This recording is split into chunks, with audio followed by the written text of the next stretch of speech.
Bell's palsy आजाराचं निदान झाल्यामुळं धनंजय मुंडे सध्या विश्रांती घेत आहेत. पण त्यांचे विरोधक मात्र स्वस्थ बसलेले नाहीयेत. धनंजय मुंडेंचा राजीनामा मागणाऱ्यांच्या संख्येत दिवसेंदिवस वाढच होतीये. सुरेश धस यांनी पहिल्यांदाच मुंडेंच्या राजीनाम्याच्या मागणीला हात घातला. त्यानंतर आता अधिक आक्रमक होत जरांगेंनी एक पाऊल पुढे टाकलंय. तर दुसरीकडे मुंडेंविरोधात आघाडी उघडणाऱ्या अंजली दमानियांवरच खोक्याचा आरोप झालाय. पाहुयात या सगळ्याचा आढावा घेणारा राजकीय शोलेचा हा स्पेशल रिपोर्ट. धनंजय मुंडेंच्या राजीनाम्याचा चेंडू महायुतीच्या प्रमुख नेत्यांकडून एकमेकांच्या कोर्टात टोलवला जात असतानाच पुन्हा एकदा मराठा आंदोलक मनोज जरांगे या प्रकरणी आक्रमक झाले. दिवंगत संतोष देशमुखांना न्याय मिळावा या मागणीसाठी आंदोलन करण्याच्या तयारीत असलेल्या मस्साजोग ग्रामस्थांची आणि देशमुख कुटुंबियांची जरांगेंनी भेट घेतली. आतापर्यंत धनंजय मुंडेंच्या राजीनाम्याची मागणी करणाऱ्या जरांगेंनी एक पाऊल पुढे टाकत त्यांना सहआरोपी करण्याची मागणी केली आहे. ती देखील धनंजय मुंडेंचा एकेरी उल्लेख करत. तिथं कारवाई सरकारकडून होत नाही. चार्जशीट मध्ये छेडछाडी होण्याची 100% शक्यता आहे. तपास यंत्रणेला 100% मुभा दिलेली नाही.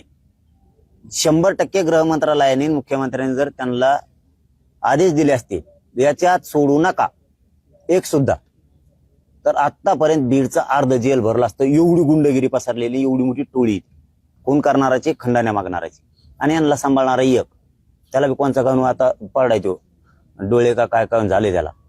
कारण आम्ही का नाव घेतो त्याचं, त्या धनंजय मुंड्याचं, त्याचं कारण असं आहे की मान्य न्यायालयापुढं मीडियाच्या बांधवानेच दाखवलं होतं की याच्यात बड्या नेत्याला फोन लावला आरोपीने. बडा नेता कोण मग?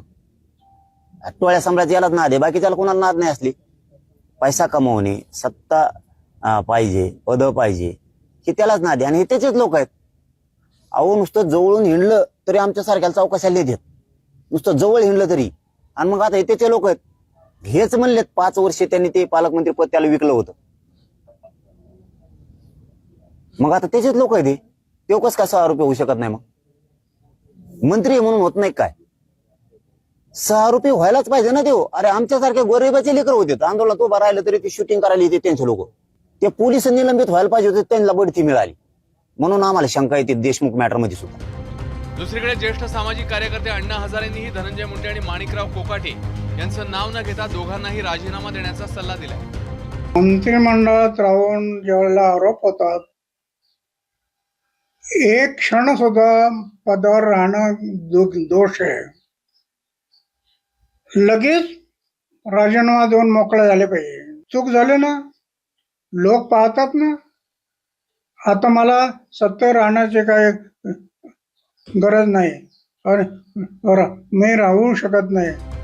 धनंजय मुंडेंचा राजीनामा मागणाऱ्यांची यादी आता वाढतच चालली आहे.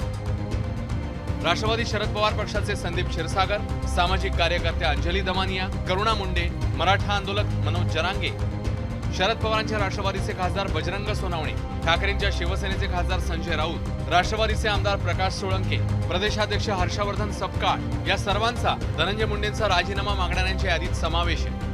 एकीकडे राजीनाम्यासाठी दबाव वाढत असला तरी संतोष देशमुखांचे बंधू धनंजय देशमुख यांनी मुंडेंच्या राजीनाम्याबाबत काहीच भाष्य न करणं पसंत केलंय. राजीनाम्याचा अधिकार मुख्यमंत्र्यांचा असल्याचं सांगत आपली लढाई न्यायासाठी आहे असं त्यांनी स्पष्ट केलंय.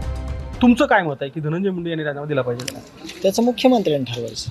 मुख्यमंत्री साहेबांना, उपमुख्यमंत्री साहेबांना ठरवायचं. आमच्या ज्या मागण्या आहेत ते आम्ही मागतोय, त्याच्यावर आमचं तुम्ही लक्ष द्यायचं. दुसरीकडे मसाजोगच्या गावकऱ्यांनी ज्या मागण्या केल्या आहेत त्यातही धनंजय मुंडेंच्या राजीनाम्याची मागणी नाहीये.